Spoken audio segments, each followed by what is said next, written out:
The cream, Razor Ramon, God rest his soul. Scott used to always say the cream rises to the top. If you're out there and you're good, and eventually the right people will see you. Rewind, recap, relive. For over 50 episodes, the revolutionary force in wrestling interview. Our first guest has been wrestling for about 3 years now. You might have seen him in Chicago Star Wrestling, a very beloved promotion here on the show, or most recently with his work in the NWA. Get ready to feel some Polish power, the Polish Powerhouse, Mario Pardua. Hello, everyone. Thank you for having me, Jonah. Yeah, no, of course. I'm really happy we got to get this going. Even I see you got that shiner there on your lip, but I'm glad you're still able to be here and talk. I've made it. Yes, you made it through. Yes. No, and our next guest, absolute veteran, a returning guest to the show. I love to have him back. Of course, WWE ECW, where he's a former world champion. He's not the greatest. He's not the best. You know the rest. Just incredible. How you doing? I'm doing great, man. Thank you very much for having me as well. Absolutely. No, I'm so happy to have you back here. And right off the bat, so our first interview about a little over 2 years ago, and it was a really fun time back then. But one thing we didn't get into much was your Pro Wrestling 101 YouTube that you used to do. And I'm curious now, because since then we've seen the Mavens and the Stevie Richards and so many wrestlers just blowing up on YouTube. Could we ever see a return for that really helpful series? Yeah, I was actually, and it's still a work in progress, but I was thinking, and I know there's so many podcasts out there right now, but I was thinking of possibly, and again, this is possibly if I find the right partner, to do a Pro Wrestling 101 podcast, perhaps, to help young men and women kind of, because one thing, that I was, really blessed with is and a lot of people that have been around for a long time will tell you, you learn so much, not necessarily practicing, of course, is great. Getting the reps in is important, but I learned so much in those car rides with veterans, especially in the WWF. Back in the day, I was there from 94, originally from 94 to 97 as Aldo Montoya. Well, PJ Walker. Then I got the Aldo Montoya gimmick. I got the pleasure of, my first road trip. I couldn't rent a car, and I probably told the story. You probably heard it, but I was traveling with Tony Gurria and Rene Goulet, the agents, which you guys call producers today. And I was at the first show, and Razor came up to me. He's like, "Who are you traveling with?" I was like, "Well, I can't rent a car, so I'm with these guys." He goes, "Bro, you're gonna get so much heat. From now on, you're with me, puss." And in that famous Razor voice. And that's how I, started traveling with those guys. But you learn so much, because at the time he was working with Shawn Michaels coming out of that famous ladder match. And you get to see it every night. And then you also get to hear them in the car rides talking about, this didn't work here. How about we do this here? And you really are getting an education that's unique from two of the greatest, arguably, of all time. And I think that is so valuable. And unfortunately, a lot of people don't get that opportunity, especially today, because the business has changed. Back then we did so many house shows, and I really got an opportunity to work every night.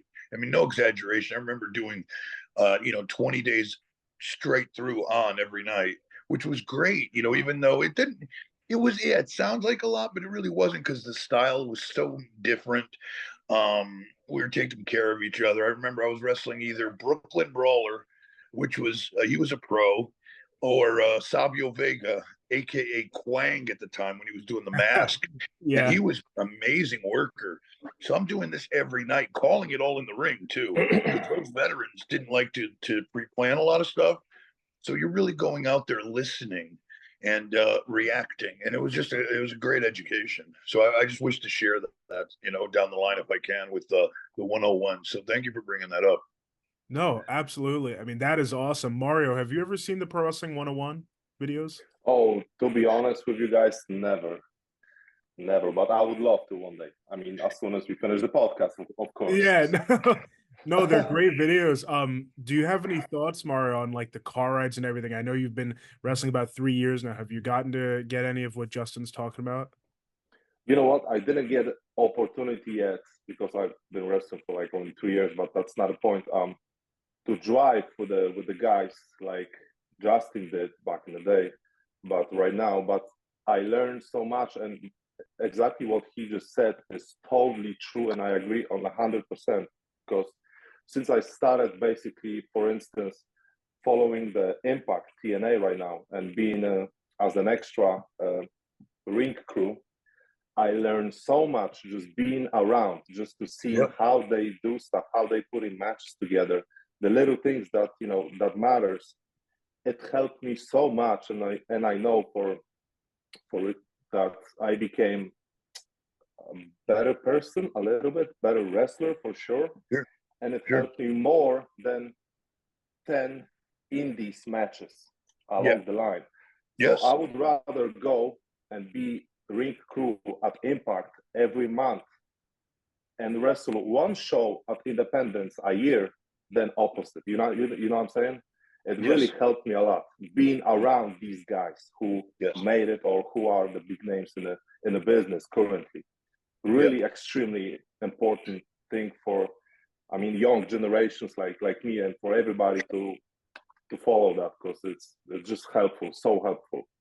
Yeah. Well, especially sometimes on the independents, a lot of, and I see this a lot with younger guys and gals.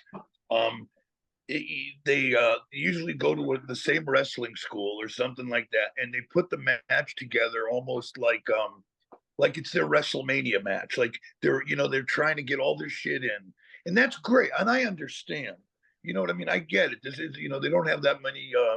You only wrestle a couple times a month, so you really want to get in there and do as much as you can. You want to get noticed, but sometimes when you do that, you're almost falling into a trap of you know what I mean? You're wrestling the same guy that you've wrestled a bunch of times, and you're doing the same stuff.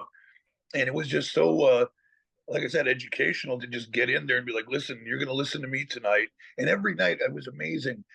You'd learn something new. Like I got the pleasure, and I'll say this real quick. I don't want to bore anybody, but when Steve Austin, remember when he did the Ringmaster right before he became Stone Cold, he had that other gimmick where he was pretending to be yes.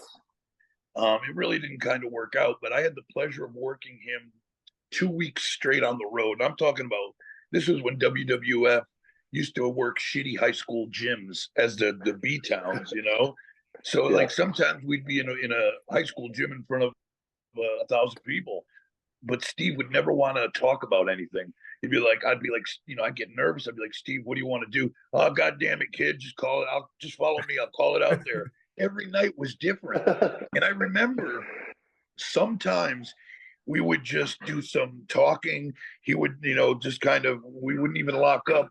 He would just kick stunner, and that was the match at times. And then other times you didn't know what you were going to get. He would listen to the crowd, and we'd go 20 minutes in a full competitive match. So you guys kind of never knew what you were getting. We would listen. He would listen to the people, and I would have to follow him. But that's what I mean. Like that makes you, it just makes you better, makes you more confident, and you really learn how to read the room, and that's an art that's I wish more people could try. Just experiment, you know what I mean? And you'd be surprised because, it's wrestling, man. If you really know the business, it's not that hard. If I punch you, you sell. If we duck down. I know today is different because you also have more intricate high spots and big moves. Back then it wasn't so complicated, right? So I understand that, but it's a great exercise to just go out there and try to keep it simple, have a basic wrestling match, but call it out there, and just that ad lib it's a great exercise, and it's a great learning tool. Yeah, absolutely. I 100% agree with you. But when it comes to things like that, I think it's important to have someone like you did have, like Stone Cold Steve Austin, someone with the big name who can call it and you can listen and you can follow. Because if you got like two guys, let's say like me, we're not gonna do the job. You know what I'm saying? That kind of in a way. Right. Yeah. Yeah.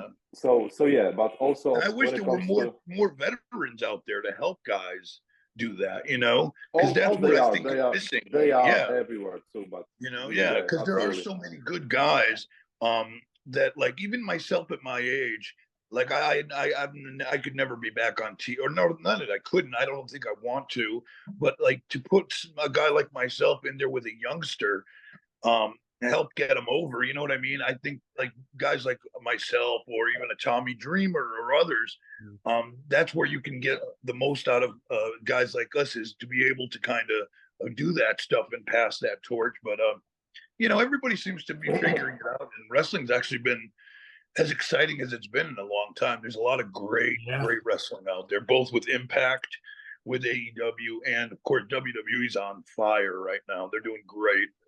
So it's exciting right now. You know, we're all getting ready for Wrestlemania. I'll be down in Philadelphia next week, so that's going to be dope, and just a lot of cool stuff, man. Yeah, I'm getting goosebumps just even think about it, because it's going to be so fun. exciting. It's so exciting. It's going to be a great time. could have said. I'm sorry. I got a cool story when it comes to Wrestlemania matches. Last year, I had a tryout match with my buddy who I wrestled for like past 3 years, almost every week, and we put together a Wrestlemania match, and there was a tryout match. And I remember we did really great job, as we thought we did. We went backstage, and Ricky Morton runnings up to us and say, "What the fuck did you guys do?"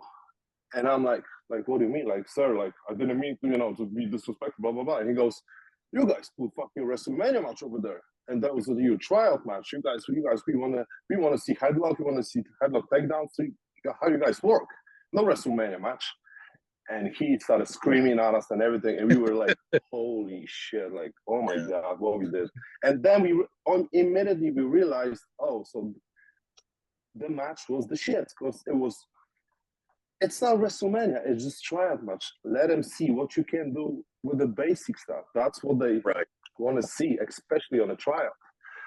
But we learn, and the rest is history, of course. Yeah. So and that's how you got to do it. You never, where you got to learn, right? You need these experiences, because wrestling is like so different from any other thing. It's different from any sport, and it's different than even acting, because we're unique performers, because what we do is very physical, and there's a shoot element, and there's also the entertainment element. So it's and when you're at Iowa is always taught, and I don't know how they do it these days as much, but they if you slow down and just give them a nice enough match that they could see, like, he could hit the ropes properly, he takes a good bump, he knows how to protect his opponent, he has good charisma, he knows how to work the hard camera. You know what I mean? They want to see that stuff.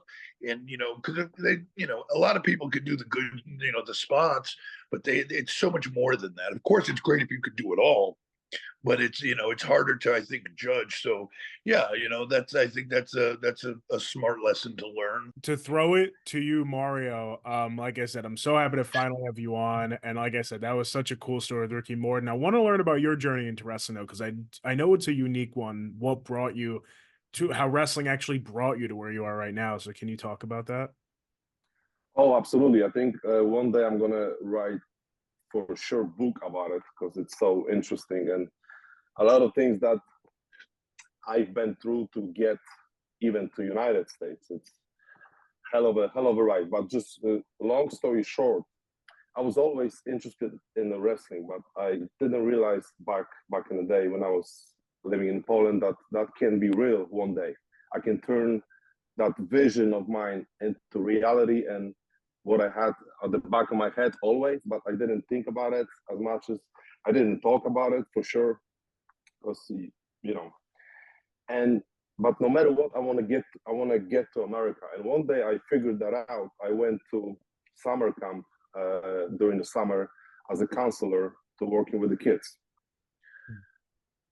And it took me a month, and all of a sudden I'm leaving Poland. I'm in Nebraska working, and I'm like, this is so great. Like, I gotta keep it moving.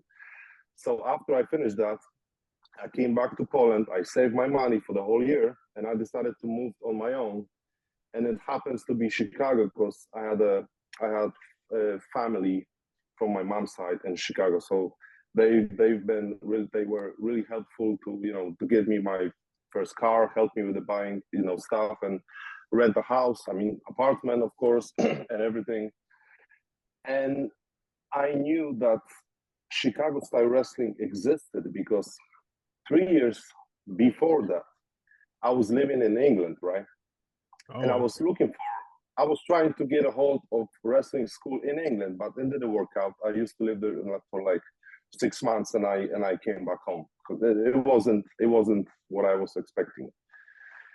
And I found Chicago style wrestling 3 years ago. I messaged Steve Boss, and we've been messaging back and forth for a while. 3 years later, I'm in Chicago. I'm going to Chicago style wrestling. I'm knocking to the door. Steve Boss opens the door, and he goes, and I go, "Hey, I'm Mario. I just want to, join the wrestling school." And he goes, "Didn't you message me 3 years ago?" I'm like, "Yeah, I'm the guy from Poland." And dude, the rest is just history. And we became, since that day, best friends. He's my coach, and he's one of the greatest. I love him to death. And that was 2019. That was in the end of 2019, I believe. Then I started training, and I remember I had my first match after 8 months, 7 months. I know it's kind of seems like a long time, maybe, because I've met so many guys that had matches after like 2-3 months. They were so great, and it was so important to me, and I was so shy back in 2019 that I just want to be like 100% ready to not make a fool out of me, in front of the people. But it was just, different mentality back then. Right. And that's how it all started. And yeah, that's how it all started. You said that you gave it a bit more time for that first match. Do you remember how the first match ended up going? My very first match I had in Berwyn Eagles Club, legendary place in Chicago. And I had tag team match with my buddies that I still wrestle to until this day. And that was great. But I remember I was so shy. I was worried about my spot. And those tag team match, we had like 8 minutes. And I had to do only I get to do only comeback, boom, boom, boom, real quick, Samoan drop. I was into the Rocky gimmick, so I hit the guy with the rock bottom. He kicks out, stuff like that. It was super cool. But I knew since day one, when I even started training, that this is something for me, and I think I got something to offer to the business from whatever reason. Because I'm not gonna lie, I was never an athlete. I was never going to any competitions when it comes to like soccer or baseball or whatever back in Poland, but I knew I can offer something to the wrestling business one day at some point. And I still do think I got something to offer, to be honest. It's good to have that confidence. So Justin, I'd love to hear your thoughts on that. And if you think 8 months is a long time to have your first match, when was your first match? Everybody's different. My first match, I went to the Hart brothers up in Calgary, Calgary, Alberta, Canada. I went up there the summer of 1992. I was 19 years old, I believe, 18 years old. Excuse me, I just want to say I was born in 1993. Oh, wow. Wow, that's wild. So, but yeah, and but back then it was a bit different because I don't know how camps are. I know camps are different. Wrestling schools are different everywhere. But for the Hart brothers, the way they did it, it was all done in the summer, and it was only 8 weeks. But we wrestled Monday through Friday from like 5 p.m. to 7, like 2 hours, Monday through Friday. We'd have Saturday and Sunday off. And I'm from the East Coast. I'm from around New York City area. And Calgary's all the way across, all the way across America on the other end of, the country in the Northwest, in Canada. So it was, I was up there for a very short period of time, but because of doing that, you learned, like I learned, so quickly, and not because I was good, just because that's how everybody was learning at that pace. It wasn't just me; it was the rest of the guys and ladies in the camp. And after the 8 weeks, that was it. There was, I had to go back home, back to Connecticut, and I ended up having my first match October 16th. They were starting an independent promotion in Calgary that ran once a week. So I went over there. Like I said, I worked as well. I saved up my money. And I went back, basically pay to play. Like they weren't paying me. I just went up there to set up the ring, take it down, and wrestle. So my first 10 matches were in Calgary. My third match ever was against Chris Jericho. And my fifth or sixth match ever was against Lance Storm, who ended up being one of my teachers at the Hart camp. So those were my first 10 matches. They just had such great talent over there and a really unique experience to learn from these amazing, they were coming up too. Like Chris and Lance, I think, had 2 years in the business at the time. They were doing some stuff in Japan. But yeah, it was just a great time for learning the business and having those opportunities. And unfortunately, a lot of that doesn't exist anymore. But yeah, it was really cool, man. It was a very, very. I'm picking a good wrestling school is so important, and I was very blessed to. Yeah, and I was very, very blessed to go to Calgary because, the Harts are legendary. I mean, you got a Hitman sweatshirt on, the family and the history of. They take it very seriously, and I really learned. I think, especially I'm so. I always talk about wrestling like with my 101s and stuff. I always talk about the basics.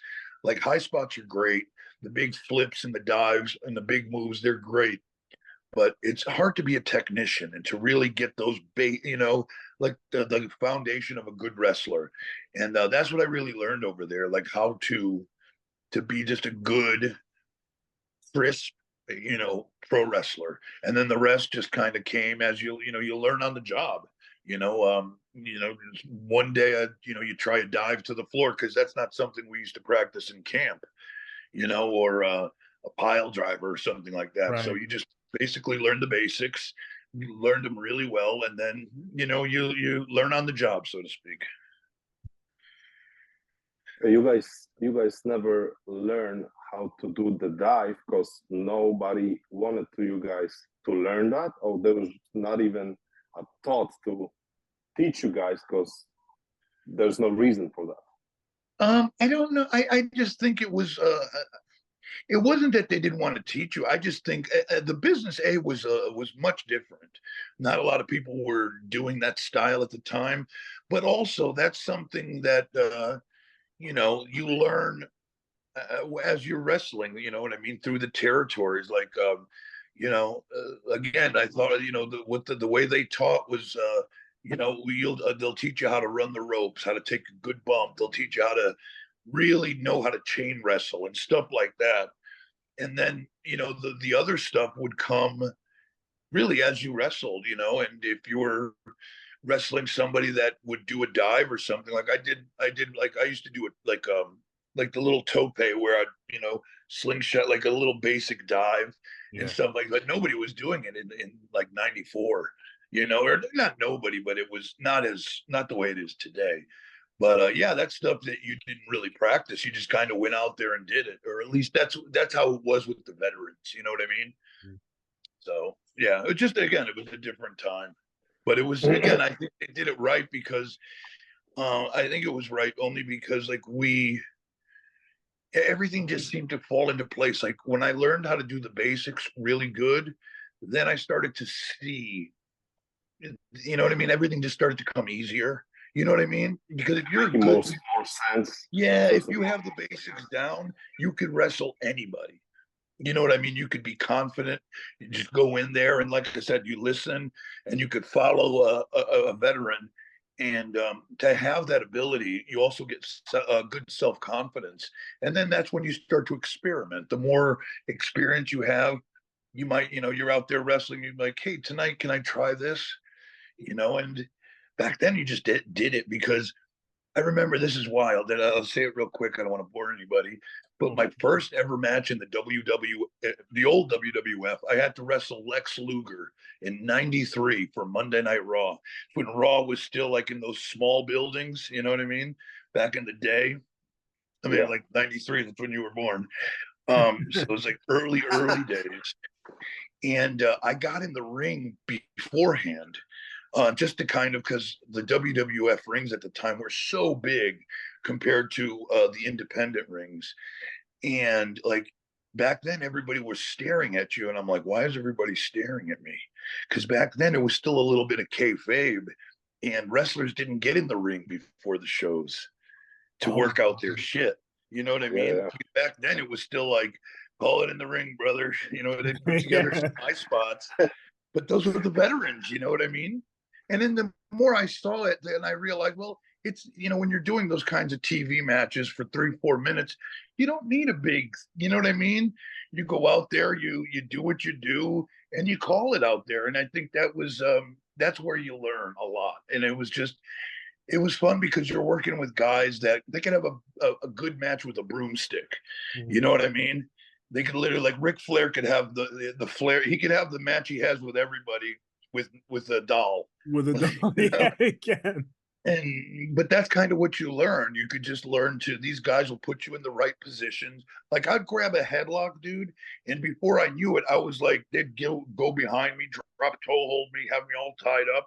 And I was like, how did I even get here? But through that is that cool experience of, oh, okay.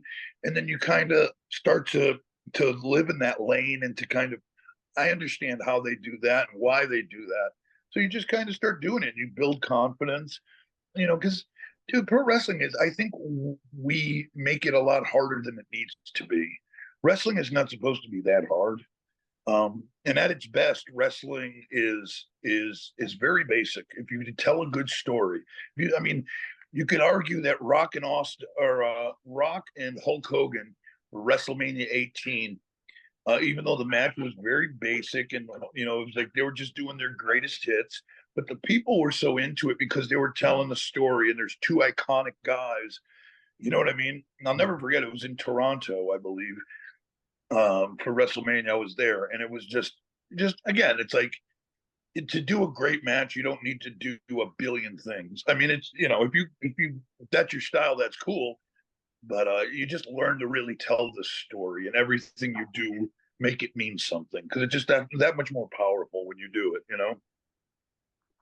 Absolutely, I agree 100%. Every little thing, what you do, every pose, every eyebrow raising, whatever it is, make something. Like, there's this, like, so extremely, it has to be. There's no other way. Yeah, and that's the show business. Like, it just, I don't know if you watched Raw this week, but I think they did something with Rock and Cody Rhodes, and they did something as simple as they were in the ring, and Rock kind of moved up to him, and he whispered something to him, and it's like, and everybody's talking like, well, what did he say to him? It's like, bro, that's the beauty of it. It's like, it's a movie. He literally just whispered something to him, and it's like, Rock is so good that, like, you hang on. It's like, oh shit, like, what's going on there? And that's powerful. Whereas a lot of people have to do a million moves to get that simple. And I know Rock is very special. He's a big star and he's very good at what he does. But at its best, that's the beauty of the business, is that drama between two people. And it's a beautiful dance when it's done correct. I want to ask you, Justin, somebody that is involved right now in a lot of that, what people are calling like cinema that we're seeing in WWE right now specifically, is Paul Heyman, right next to Roman Reigns, someone who you've had a lot of experience with over your career. Sure. And he's going into the Hall of Fame. WrestleMania is going back to Philly. I'm curious what your thoughts are on Paul Heyman going to the Hall of Fame, and maybe your first interactions with him. Yeah, I will be there for his induction. Oh, that's so cool. Wow. Yeah, I'll be there. I'll be in Philly for that. But when I was Aldo Montoya, I remember, that I was doing it for a couple of years at the time, and the gimmick had run its course, and I was starting to feel that I was getting pretty good. You know what I mean? I was coming into my own as a performer. And I saw that the gimmick had run, I needed something else. And this was the time where Kevin Nash and Scott Hall, who were good friends, had jumped to WCW. Mhm. And Kevin, and mostly Scott, because I was closest with Scott, Scott said, "Bro, get released from your contract. Or we'll get you a gig down here. Come do the NWO with us. Whatever we got. We got Bischoff's ear. We get you a gig." I was like, "Sweet." So I booked a meeting with Vince McMahon. I live in Connecticut. I'm only 45 minutes from the office to this day. I live 45 minutes Nice. away. From Stanford. Yeah, That's cool. yeah. I'm a Connecticut guy. So anyways, I booked the meeting. I go into Vince's office and I have this big thing like, "Vince, I appreciate it, but I feel like I think I was like 23 at the time, and I'd been there for a while because I started very, very young. So I'm like, I feel like I'm coming into my own. I appreciate everything you've done for me, but can I please have my release to go do something else?" He said, "Absolutely not." He goes, Oh, "We wow. want to use you as a younger talent. You're kind of like the guy that we want to, maybe not with this gimmick, but down the line, we're kind of grooming you. We're teaching you the ropes." So he said, "What I want to do with you is send you to Memphis to it." And this was the same time Rock. If you watched the Young Rock, the Rock show, the Young Yeah. Rock, I believe it was, when he was in Memphis, I was in Memphis that time too, when he was down there. Wow. And Vincent sent me down there to learn to work as a heel. When I'd learned to work as a heel, he was going to bring me up and reintroduce me with a different gimmick. So I went down there, worked about 6 weeks, and I was making I think I had my downside was like $500 a week from Vince and like $40 a night from Memphis. But I had an apartment at home. I had just gotten married, so I had car bill, a house note, you know what I mean? Like I had bills at home, and I'm also paying to be on the road in Memphis with a rental car and getting an apartment down in Memphis. So I'm losing money hand over Goes fist. left and right. Yeah. Right, yeah. So, anyways, Justin, I'm sorry. so after 6 weeks, I was down there. I was just getting ready to kind of call it. The last night I was there, ECW, if you remember, and this is going back a while, but they were doing an angle with Jerry the King Lawler, where Lawler kind of went to ECW, and it was like Team WWF against the ECW guys, where like it was Lawler and like I think Taz or something like that for one of the pay-per-views. And anyways, Heyman was there, and Tommy Dreamer, Sandman, all those guys to work the angle in Memphis. And that's where I first met Paul. And, we talked. He's like, "Dude, I think you have a lot of talent. I'll talk to Vince because they were already working together. I'll get your release. You come work in ECW." So I think a month and a half after that, I debuted in ECW as just incredible, and the rest is history, But it Amazing. was from that Yeah. meeting, that just happenstance Mm-hmm. meeting Paul down there. It's so cool Paul was able to, quickly get that done when you couldn't. Yeah. And everyone knows, of course, the history that went on with Paul and Vince. With you being an ECW original going back so far, what do you think are some moments where you really saw Paul's genius on display being around him so long? Paul was he was great. He was amazing at a lot of things. But what he really and I don't know if it's good or bad, but he was just he flew by the seat of his pants. He was very unpredictable. He was not very organized. And I'd be lying to you to say, like, when I won the world title, I found out, and I think he just, like, mid show, like, I didn't know I was even doing anything. I thought I was just doing a promo that night. And I ended up beating Tommy Dreamer for the title. He really ran by the seat of his pants, really like seeing stuff as it was happening and kind of going on the fly. That was his genius. And he was more than a great booker, and he was a great booker, he was a great motivator. He made me feel like I could run through a brick wall. He would talk you up. He was like the best coach. He made you believe in yourself, which for a lot of guys, that could be, especially when you've been in the WWE and it's such a big machine. You get swallowed up and chewed out real quick. And if you're not mentally tough, like really strong mentally and got an understanding and are sure of yourself, it's very hard sometimes. You don't know, they fuck with you a lot.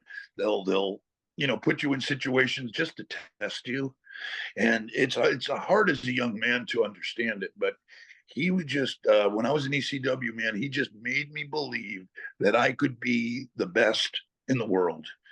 Whether I was or not is not the question. He made everyone, not just me. He made Van Dam. He made Sabu, Dreamer, the Sandman, who couldn't work a lick back in the day. But he made everybody believe in themselves, which in turn is a huge, that's a gift in itself, right? He's a great motivator, and I would say that was his biggest superpower. Was yes, he was a good booker. Yes, he came up with good storylines and stuff. But he was just the best motivator, made you believe in yourself. And when you make anybody believe in themselves, they can do anything, and he facilitates that as well, so it was just, again, right place, right time. And it was just wild because you could do no wrong there. Even if you did something that it didn't work. Well, it's like, man, it didn't work. You didn't lose your job. Just like, oh, we'll do something different next time. If he was with you, he'd be with you. It was a commitment. Whereas in WWE or even AEW and a lot of other places, like you fuck up once or twice and you're out. There goes your push. Over there, it wasn't like that. Paul would really stick with his guys and gals that he was going with, and it was a beautiful thing, man. Really was. That was his biggest strength. Very well said. Yeah, and of course now we get to see him be recognized in the Hall of Fame for Yeah. all that. It's really cool that you're going to be there too, Mario. To throw it to you, I'd love to hear your thoughts on really just the landscape right now, kind of what we're talking about, to whether it be WWE or AEW, or you as a rising star, really inspired by kind of the new landscape of wrestling, like Justin said, on fire right now, bigger than ever. Does that inspire you? Absolutely, yes. And it scares me a lot too, honestly, because I know no matter how good I think I am, the competition right now, it's so huge that nobody can even imagine, because you watch NXT, you watch AEW, and you see those guys or girls 22, 21 years old, and they already in the TV, they all beautiful, they all jacked up and everything. And I'm looking at me and I'm like, I'm 30 years old. I barely made it from Poland to United States. I'm trying to, put my name on the map. And I'm not worried that I'm not going to make it, but it just, damn it, like the competition is so huge. But at the same time, it puts that extra fire, to my belly to work my ass off to prove it. Oh, great. I mean, yeah, very true. The competition is definitely, I think, hungrier than it's been in a while, especially when you see things like you said, NXT, and you see these like feeder systems almost now, not even just main roster, but you're seeing where it's like coming from. Um, Yeah. oh yeah, Justin, yeah. No, I was just gonna say, and the difference too, there from back then to today is, in 93, 94, there wasn't, not only were there not as many promotions and as many full-time jobs, there really weren't very many, but there were also fewer wrestlers.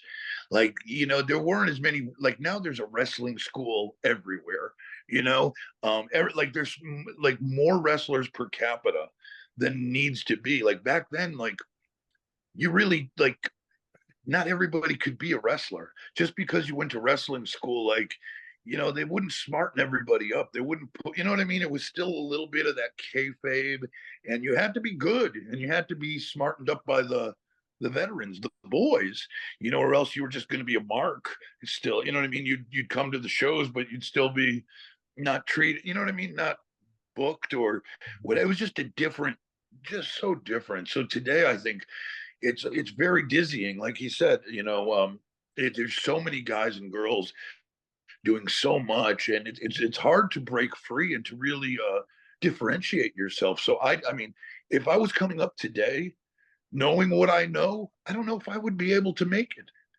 because it's so it is very hard, and I don't think, again, it's like to differentiate yourself, to really stand out has become harder and harder. So yeah, I don't envy the situation at all. It's rough out there, man. There's a lot of competition. And I was just Marty, gonna say that what Justin said, the amount of guys and girls who are wrestlers right now is just humongous. And now the simple basic question is how I'm gonna stand out and how I'm gonna make it where you want to go to reach out to the new promotion, whatever it is in the United States. And it's almost like a miracle to get the Yeah. response, not to mention go there and get a spot because they might know who you are, but they booked already for like months in advance. And I just recently sent 23 emails to the promotions all over the States. Copy paste, 22. Two of them reach out back, but 2 weeks after that,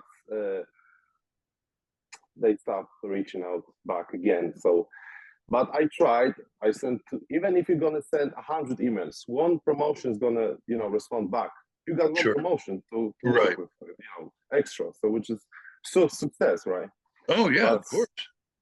But like you said, like it's really Yeah. hard to get your opportunity because I've learned, and I think you, Justin, can prove me right. It's not the matter most of the times how good you are. Right. It's just a matter of opportunity. Yes, 100%. So many guys, whether it's WWE, AEW, TNA, whatever you can name it, that you really watch and everybody can say they right. Everybody can do all the shit. shit. The shits or whatever. But it's just a matter of to be the right person, the right time, with the right people in the right place. And that's what it is. And this is, I think, how you getting your opportunities to, upgrade your skills and get to the TNA or whatever it is. With me, and this is how, and I'll tell you really quickly how I got lucky as hell too. I remember the way I came from Calgary. Like I said, I had my first 10 matches out there, but I came home. And again, this is 1994, I think now. There's not a lot of independence. It's not like it is today. There's no internet, right? Everything was still very, a lot of times you either find out through the old school wrestling magazines like Pro Wrestling Illustrated or through the dirt sheets on what was going on. So I remember I don't know what made me think, but WWE was doing a house show in Connecticut at a place called the New Haven Coliseum. It's an old arena that's not there anymore. And I had the balls. I said, fuck it. I don't know anybody here. I need to make a contact in the business. I only know people in Canada. So I went there with my bags because the Harts always taught you, go to the shows, introduce yourself, always bring your gear because you never know. Somebody might be injured. They might need somebody to step up or whatever. So always have your gear. So I remember I had the balls enough, and I don't know how I had guts back then. I guess I wouldn't have done it today. I'd be scared. But I went backstage and I just, went right backstage. I introduced myself to, I think it was Tony Gurria. He was one of the producers. And I think Sergeant Slaughter was one, and Blackjack Lanza. And I just introduced myself. I said, sir, my name is PJ. PJ Walker was my gimmick name at the time. I said, I was trained by the Harts in Calgary, which was a great opener, right? Because if you say you were trained by the Harts, that always brings a little bit of clout. You know what I mean? Yeah. So I said, I know you guys are booked up, whatever. He said, but I'm here, if you need anything or need anybody, I got my gear, whatever. And he was like, well, we're good, but you could watch the show.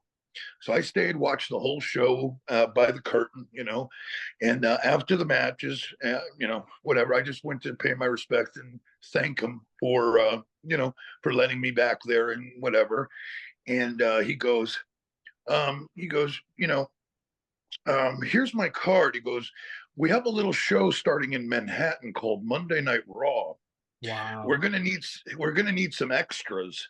At the Manhattan Center. Remember that little building, the Manhattan Center? And he gave me his card, and he goes, show up next, whatever the date was, like in a couple of weeks.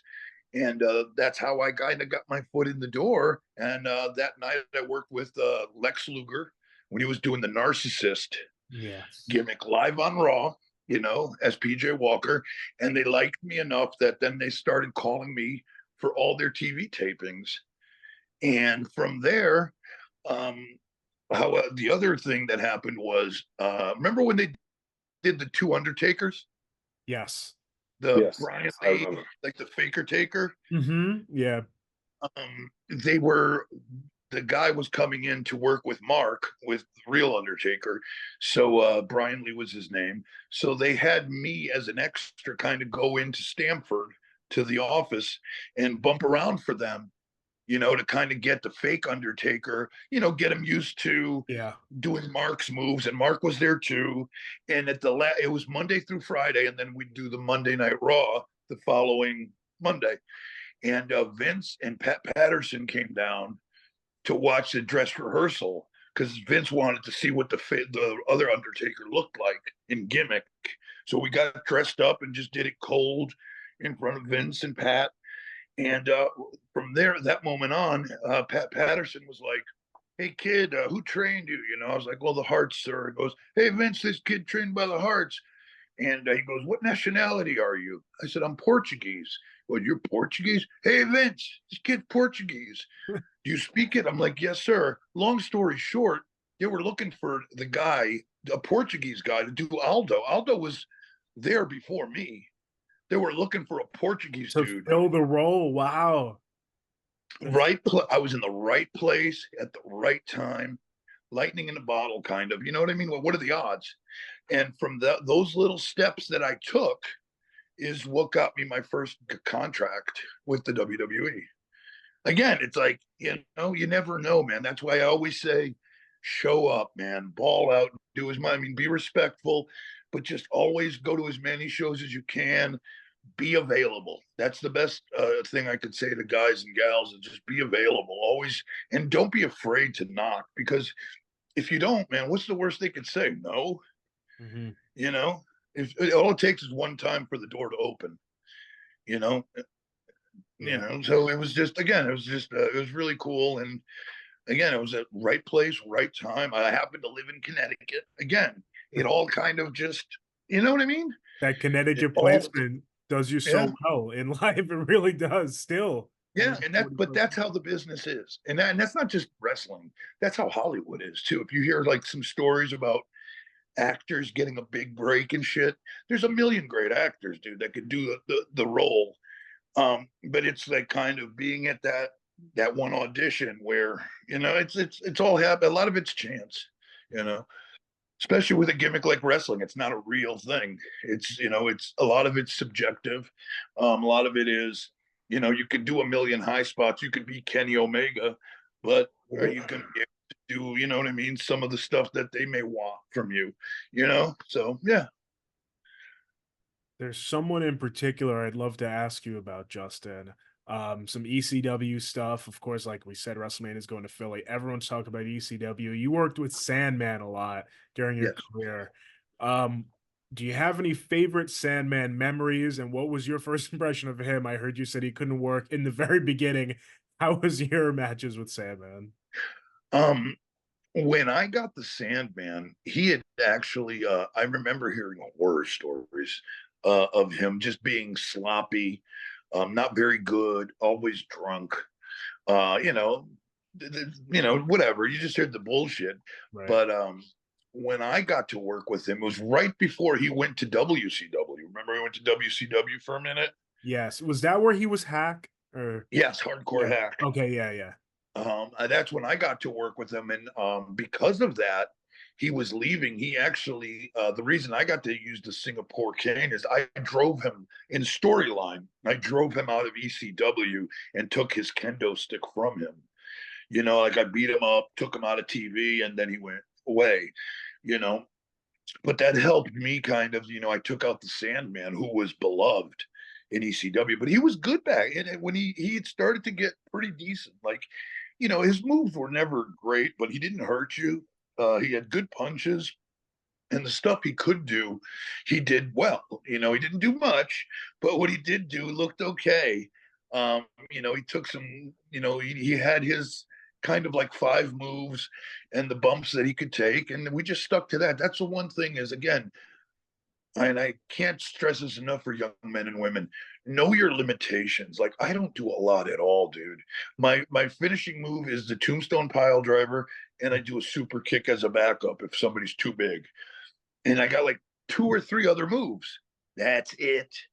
I don't do a whole hell of a lot. Like, and I know today you need a little more because, again, you watch AEW, you're seeing, so much crazy. But again, I think that's what's killing a little bit of the business is, just too much, man. If you can't wow people with some stuff, with telling a story, and the moves are so big and they're getting bigger, and guys are taking these horrific, scary bumps. It's that's not the way to get over. And unfortunately, I don't know, man. It's just a different game than it was back then. Wrestling was a completely different animal, but in a good way. Guys like Steve Austin, although Steve was one of the greatest of all time, especially to his gimmick to talk the way he talked and to do what he did.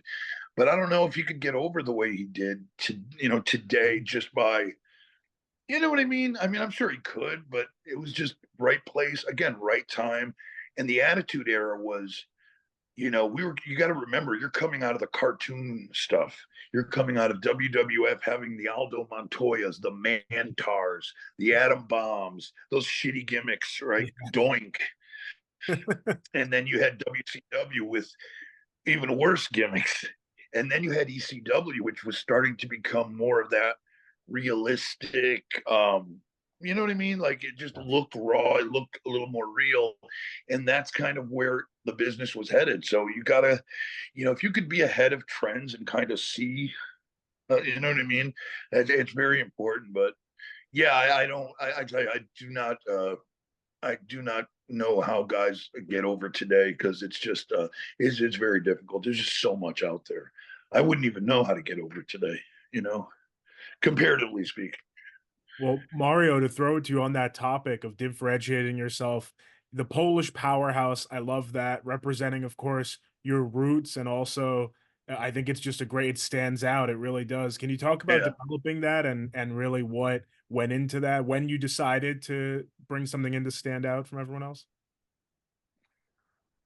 I think I realized really quickly that The Rock is not going to be my gimmick, because this is how I kind of started. I bought my first Power of Wrestling boots with open calves boots, and I had all black gear, old school, just trunks, elbow pads, knee pads, and I was moving like The Rock, and I was doing kind of, not eyebrows, but the move set was really similar. And everybody is doing, oh, he's copying The Rock, blah, blah, blah. But listen, everybody's copying everybody these days. Sure. And you have to start, however. And The Rock was always the best wrestler. And I just felt like I'm just going to go with it, because I don't have anything for now. But, 2 years went along, and I just felt like the Polish Power, that's going to be my thing. Because I remember Ivan Putski was Polish Power. Yeah. And I'm the next Polish Power. Plus, as of right now, there's no other Polish guy in the business, in the wrestling, in the United States, of course. Right. So I feel pretty much like the only one who has to carry the ball and, represent my country, of course, which I'm really, really proud of. And as you said, the Polish Power, The Rock is The Rock. The Rock is The Rock. The Triple H is the game. Undertaker is the dead man. Mario Pardua is the Polish Power. So if Dr. Tom Pritchard is going to ask me, who are you? I'm the Polish Power. That's all I can say right now. I love that. And I remember when I've done some work with training camp. I've been there only a week with Daisy. Remember that day when we were shooting that promo for the promotion? My very first day at Pritchard's, we started running some spots and running drills and everything. And at some point, he stopped and he came into the ring and he started asking me those type of questions like, who are you? What makes you think you can make it? And I was really scared at the time because it was 2 years ago. I was still green as grass. And I remember he was famous because of he done stuff like that in the past to the people. And I knew he's gonna do it to me, but I was so scared, I remember, and I couldn't speak. I couldn't say anything because of my first English wasn't that good back then. And I was just froze. I'm like, oh my God, like he got me. But that week gave me so much like confidence and helped me, like I said, following with the Impact right now, then 10 independence matches, because you learn so much just being around and listen, and the things he taught you how to do, where to do, and what's the reason for it. And it was only a week, and it gave me like, you know, like year experience. It was really cool. That is very cool. Justin, I'd love to hear your thoughts on that.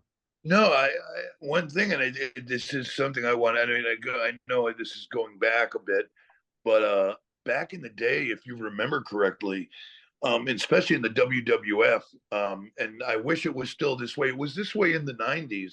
They still had local guys, like, you know, the reason they had the Polish Power, Ivan Putski, was because there was a huge Polish population in New York City that would come to the Garden. Same thing with Bruno, with the Italians. And that's why the Portuguese would come out to the Garden, Madison Square, Boston Garden. So Vince liked to always have, you know, somebody from with an ethnic background, because it would bring in those people, you know. And that's why I always thought like something like that is so helpful, especially the WWE today is so universal, and they have television all over the globe. To me, I think that's a huge help. Like, I can speak Portuguese. I'm fluent in Portuguese. I speak it 100%. And to be able to speak, you know, you know what I mean, Polish, and to be able to, I think that's a huge thing. And I think that's a great opportunity. And I think wrestling is slowly starting to get back to that, because you don't see it as much as you used to. Because back, like I said, back in the '80s and '90s, it was a big deal. You know what I mean? Because they really, you know, they cared, and they would show up for you. You know, like you couldn't. Bruno sold out the Garden. I don't know how many times in a row, because he had such a strong Italian base, and Ivan Putski, the same thing. That's why he was champion, because the Polish people would just come out and love him.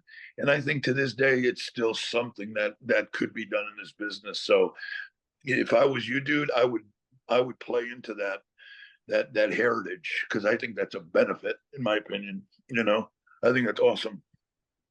Yeah, absolutely. I've been pitched so many ideas. So we've come out with my Polish flag and eating the kielbasa or drink a beer or something like that. But I never really wanted to do that, no, especially with the kielbasa, because I think like, no, it's 2024. It's nobody cares. Like, I'm eating kielbasa, like sausage. But I just I didn't come up with the idea how 100% I'm going to present myself, because I'm sure it's going to come up when I'm going to sign with, you know, bigger promotion. But right now in the indies, I just want to focus on like being Polish Power, kicking asses, and just be, you know, one and only, as I can say. Yeah. Yeah. You know, that works. Yeah. Very well said.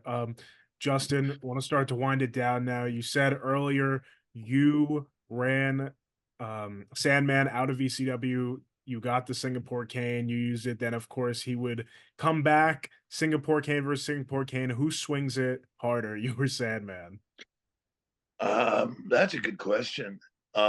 He certainly brought it harder earlier, but towards my run, I was getting pretty nasty with, not nasty. I always was very safe.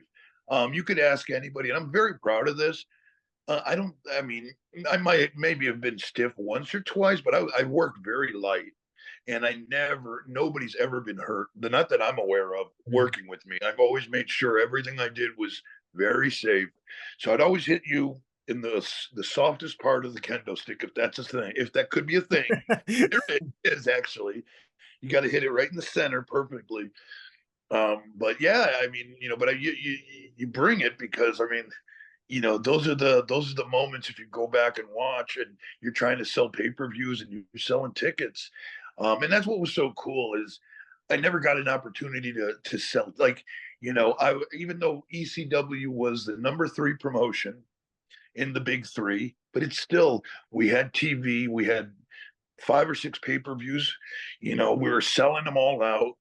And I was headlining, dude. To be able to do business like that was, I think, as rewarding as I think I wouldn't have changed anything. I was happy being that guy because what we had was so special, and we drew money. And yeah, dude, we'd bring it, dude. Again, like I never hurt anybody, but nice and snug and safe. Nice and snug. And Sure. Sandmans were pretty vicious, you said? They were early on. By the time I got him, he'd mellow out a lot. He mellowed out a lot. WCW maybe did that. Something happened. Yeah, when he went to WCW, he kind of learned like nobody wants to get hit by this thing. Yeah.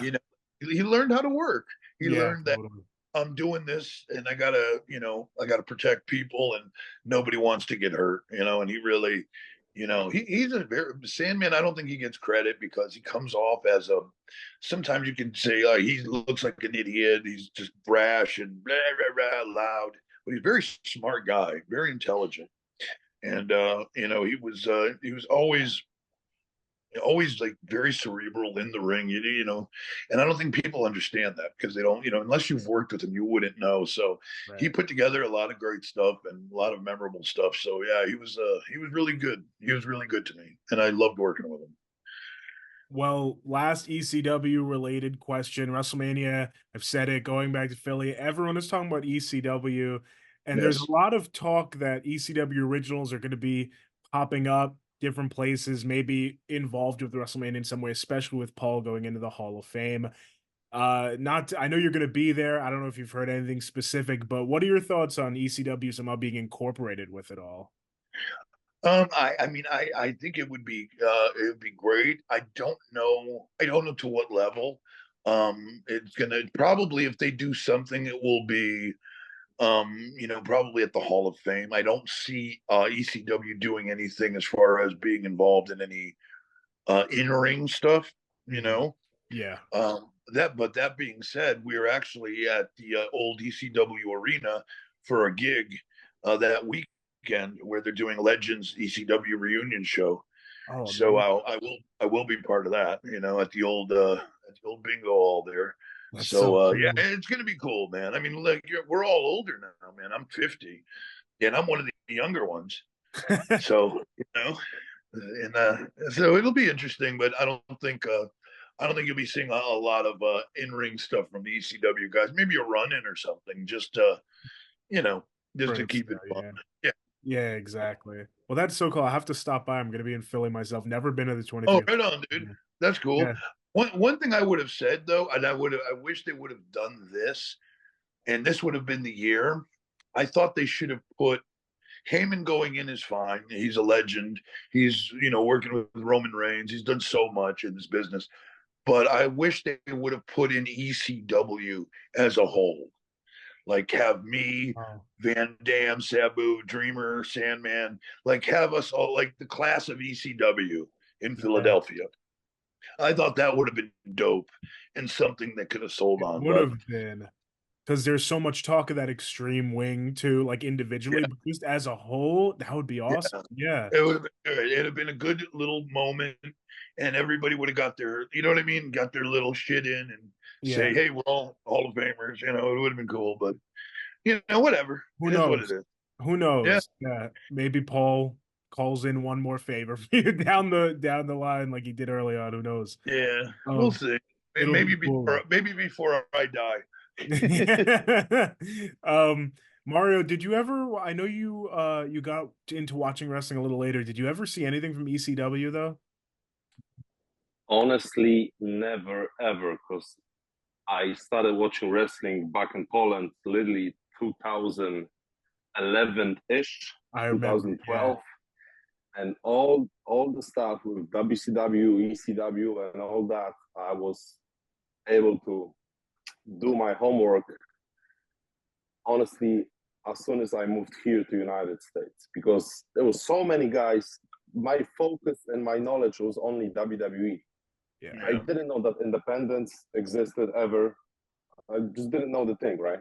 And as soon as I went to some independence show, and there was a guy like this, and everybody, oh, did you see him? I'm like, who the hell is this guy? And everybody, what are you talking about? You should have known him and everything. I'm like, okay. So I came back home, put it online. I'm like, okay. And I had to do my homework on a lot of guys, which half of them I already forgot, because you can't blame me guys for that. But yeah, my wrestling history is, it was just WWE, and probably only because back in Poland I watched WWE once a month and only on one channel. Right, When you right. guys had WWE Live, let's say Monday, I had the same episode like month later. So there was like kind of month difference with everything. So I could follow everything on social media, but I was able to watch it like a month later or a few weeks later in a TV. So it was just the WWE and, you know, the Shawn Michaels game and everybody. I was just focused on that. Like I had my 5 guys and I was in. That was just it. I gotta ask you, Justin, do you have any guess who might induct Paul Heyman to the Hall of Fame this year? That's a good question. I think probably Tommy Dreamer. I would imagine. So? Well, only because I mean, if anybody, that was somebody that was truly that was Paul's right hand man. He was the booker for Paul. He was the guy that kind of made sure everybody got taken care of, because Paul was a lunatic. And there's so many I could tell you, man. We could sit here all night offline. Of course, I wouldn't say a lot of things in public, but if I told you the stuff, man, Paul was wild. Like he just was, you know, a wild dude. And Tommy was kind of the responsible one. Paul was just all over the place, and Tommy would kind of, you know, if you needed a plane ticket or you needed hotel or whatever, your money, you know, Tommy would kind of be the guy in the middle. So Tommy was really, you know, the guy. But yeah, I would think Tommy Dreamer would be the one, or you know, I don't know, maybe I don't know. I'd say it's somebody from ECW for sure. I'm not sure who, because in WWE, you know how it is. It's very political. I can't imagine who they would get, but I think it would be right if it was somebody like Tommy Dreamer for sure, because he was the heart and soul. And anybody that knows the business and knows about ECW, they would know that that would be the right choice. Hopefully, I mean, but we'll see. Either way, Heyman is so much more even than ECW. As a manager, he was, you know, he used to manage the Samoan SWAT team in the 80s in WCW. He used to manage so many great guys all the way up and down, even, you know, just ignore W or ECW. He did a lot of great stuff before that. So Paul has such a great career. So it'll be interesting to see what they do for sure. Can't wait to watch it.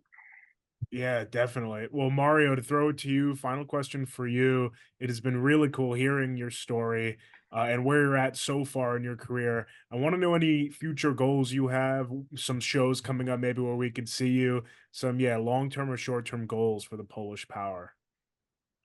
My long-term goal is to finally get my green card, which has happened to be hopefully this summer, because my hands have been tied for the past 5 years as I've been here.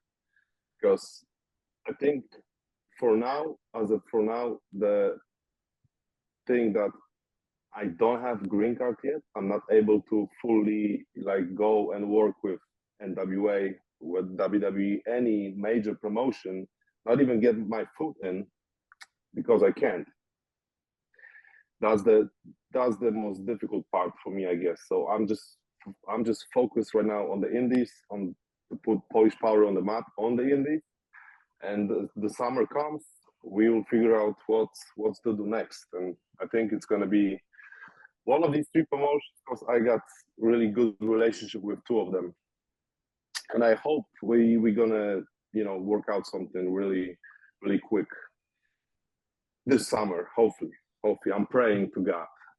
I'm praying to God.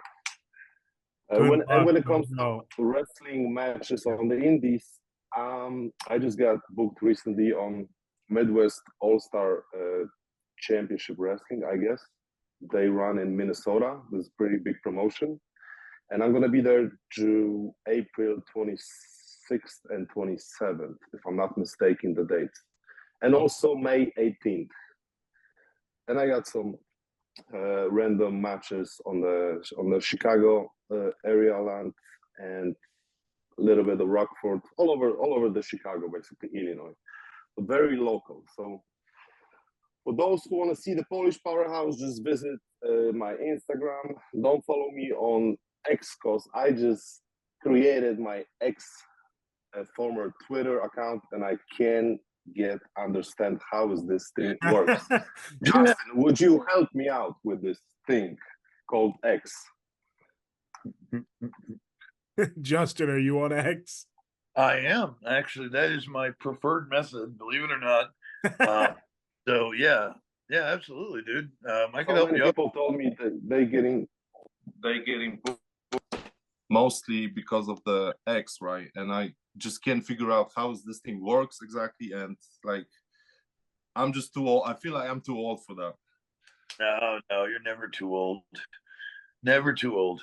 Just the best thing I do with X is just follow everybody. I follow I've been on it for a very long time, so I just I don't have a huge following, but I keep about 50,000 followers, which again, best news for you is just follow all the wrestling, follow all wrestlers, because that's the way you can DM people and message people.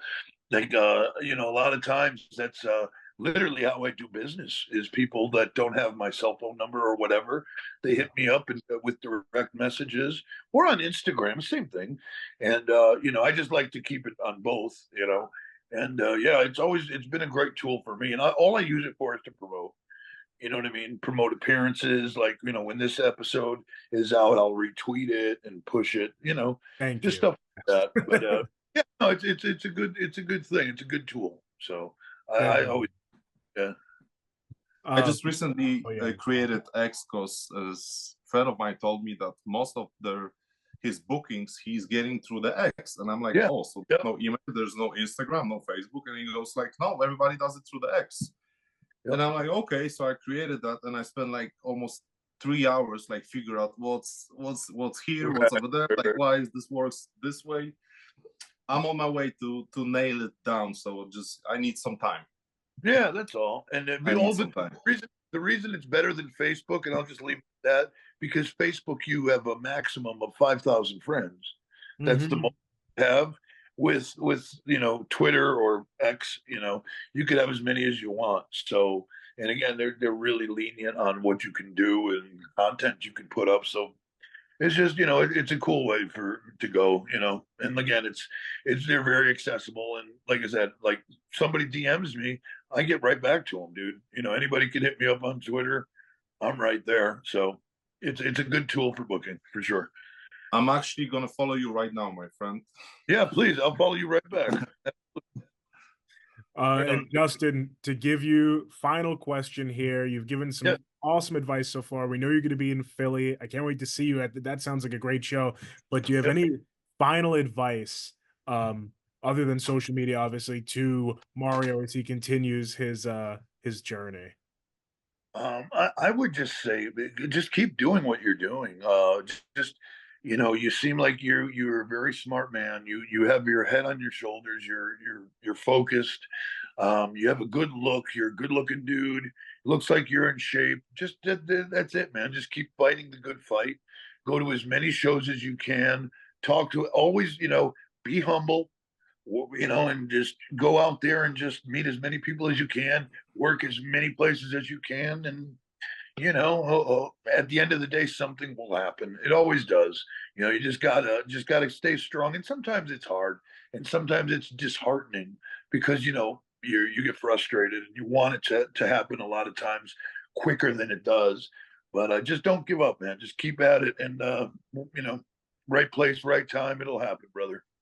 Yeah, absolutely. Thank you. And I think it's extremely important what you just said earlier, that what's the worst thing they can say when you knock to the door or you ask? No, that's it. And I think people get so like scared of the idea to even, ask. But you have to, in order to go some places or accomplish anything, whether it's wrestling, acting, like music, producing movies, whatever, you have to go out there. And I think who was it? Some famous rapper said that in an interview a couple of months ago. I think it was Ice Cube. He said, if you're not willing to put 5 years without making even penny, there's tiny little chance that you're gonna make it anywhere, whatever business is it. Yeah, it's true. So it's I totally agree with that. And yeah, it's been my 5th year in the United States, so I'm getting there. Congratulations. And I guarantee you, dude, you'll get your break. It'll happen, man. You know, the cream, Razor Ramon, God rest his soul. Scott used to always say the cream rises to the top. If you're out there and you're good, and eventually the right people will see you, especially today where there's, like when I was coming up, man, I didn't have YouTube or Twitter or social media, anything. Like it was just, you had to make your name for yourself through just wrestling, and hopefully you'd be in one of the kayfabe sheets like the Observer or the Torch, one of those guys. Meltzer would put you over. That's what you had. Now you had, there's so many tools. Just use social media to your benefit, get as much out there as you can, and just work hard, brother. And you're a good guy. Good things will happen to good people. Thank you, Justin. Appreciate you. Oh, my pleasure, brother. Oh, this was awesome. Thank you both so much. That'll wrap us up for that. But I hope you enjoyed. That was so much fun. Rewind, recap, relive. For over 50 episodes, the revolutionary force in wrestling interview.